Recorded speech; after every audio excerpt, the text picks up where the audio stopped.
Good morning! For today's video, samahan niyo po ako mag-prepare ng breakfast. Tagsaing na po ako. At sinunod ko po ang pagbabati ng itlog. Ayan, 4 na itlog po yan.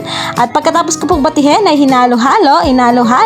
At kumuha po ako ng asin para po sa pampalasa ng ating itlog. At sunod po ay binuksan ko po ang Pure Foods Nuggets. At pagkatapos po ay naglagay po ako ng mantika sa kawali. At una ko pong niluto ang atin pong itlog. Ayan po, tinintay ko pong maluto at nung naluto na po ay kumuha po ako ng plato at hinango ko na po.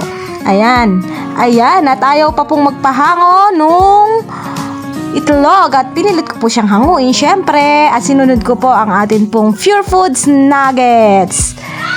Ayan po, pinakita ko pa po at meron po kaming natirang ham sa rep at sinama ko na rin po sa amin pong breakfast sa umagang ito. Ayan, yummy at yan, luto na po ang ating breakfast. Siyempre po, ichinek ko po ang ating kanin. Yummy.